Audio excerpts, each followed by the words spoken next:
हरे कृष्णा। फिर से इसी आशा के साथ कि आप सब अपनी ज़िंदगी में व्यस्त हैं, मस्त हैं और खूब स्वस्थ हैं। अपनी ज़िंदगी के कुछ अनुभव या अपने आसपास जो देखी हुई चीज़ें हैं, वहाँ से कुछ ऑब्ज़र्वेशन, कुछ रियलाइज़ेशन मैं हमेशा आपके साथ साझा करती हूँ।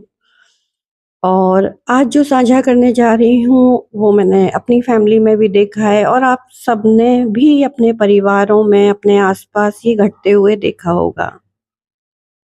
तो अगर विषय कहें इसका तो हम कहेंगे इसका विषय है मज़ाक। I am just joking, I was just joking, just kidding. जब ये वाक्य आते हैं, ये शब्द आते हैं, तो कई बार इन शब्दों के पीछे कुछ चीज़ें ऐसी होती हैं, जिन्हें हम या तो उस टाइम ऑब्ज़र्व नहीं कर पाते हैं या ऑब्ज़र्व ही नहीं करते हैं।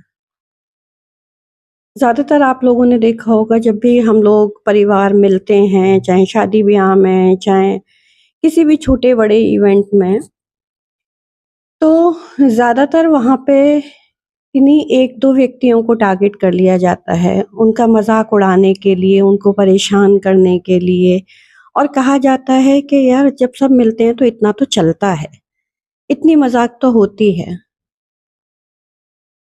एंड आई लिटरली फ़ील कि जहाँ पे आप किसी की भावनाओं को कष्ट पहुँचा रहे हो, आप किसी को इमोशनली हर्ट कर रहे हो, चाहे आपका हर्ट करने का बेस कुछ भी हो, उस बंदे की फाइनेंशियल कंडीशन हो, उसकी ड्रेसिंग हो, उसकी फीलिंग्स हो, उसकी रिलेशनशिप हो, अगर आप कहीं भी उसको अपने शब्दों के ज़रिए, अपनी एक्टिविटी के ज़रिए आप उसको चोट पहुँचा रहे हो और कह आप ये रहे हो कि आप मज़ाक कर रहे हो, तो ये मज़ाक नहीं है।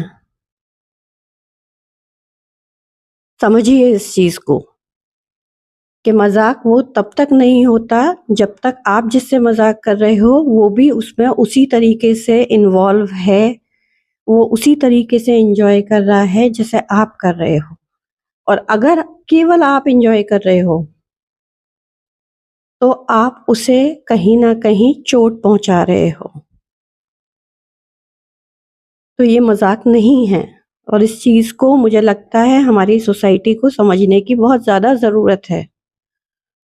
मैं बहुत एक जनरलाइज़ वे में इस पे बात करूँगी, मतलब 100% नहीं कहूँगी, लेकिन ज़्यादातर मैंने देखा है कि जब भी इस तरीके के हमारे फैमिली इवेंट्स होते हैं या सोशल गैदरिंग्स होती हैं, तो किसी किसी फीमेल को टारगेट कर लिया जाता है। वो फीमेल चाहे रिश्ता भाभी